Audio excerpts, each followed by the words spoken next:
February 2012, Royal Gardens, Hawaii. The Kilauea volcano erupts, sending rivers of molten lava down the mountain towards the Royal Gardens community. It's not the first time. The volcano has been erupting continuously for the past 30 years. The Royal Gardens community, once a collection of over 60 homes, has had one house after another buried by the ongoing lava flows. Today, only one house remains, Jack Thompson's. Videographer Mick Kalber has long been watching the fate of the Thompson house. I've been shooting the volcano now for about 30 years, and one of the first times I shot, the flow went all the way down right next to Jack's house, and I thought to myself, that house is toast. You know, smoke's staying down there, so that's pretty good.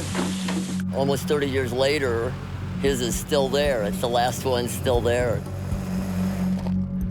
Photographer Bruce Amori is also a longtime witness of the movement of lava flows on the island. I've seen the flow miss his house on the right, seen the flow miss his house on the left, and, you know, he's just cut off from civilization. But on the first day of March 2012, the lava is on a new and lethal course. We flew into Jack's one afternoon. Yeah, the flow was probably about a half a mile above his home. It was kind of surreal flying into that area in Royal Gardens because you could see all that smoke rising from the forest. And here's Jack's house sitting in the middle of this forest. Bruce Amori is visiting Jack's house with a group on an unrelated assignment. Amori has never seen the lava so close to Jack's house. So I asked Jack, aren't you worried about the lava coming and taking you home? And he says, well, I've been living with that threat for, almost 30 years now. But the lava advances. It finally came within about a quarter of a mile of Jack's house. I know that got his heart racing a little bit.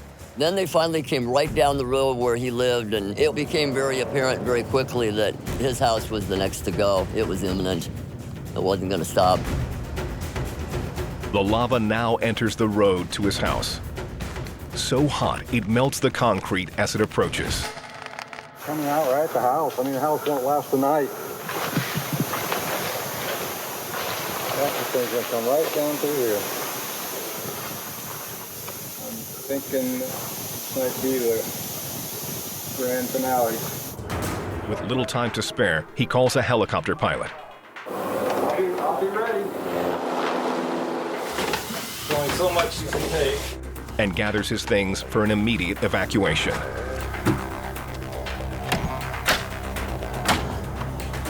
Yep. Good to go. Good to go. After 30 years of near misses, the volcano's aim is dead on. Last of the Mohegans, huh? You all set? Yeah.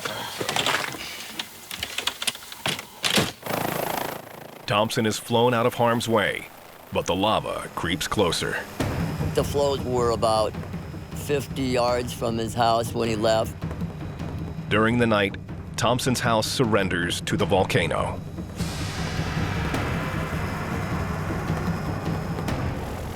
The next day, Thompson and crew return to what is left of his home.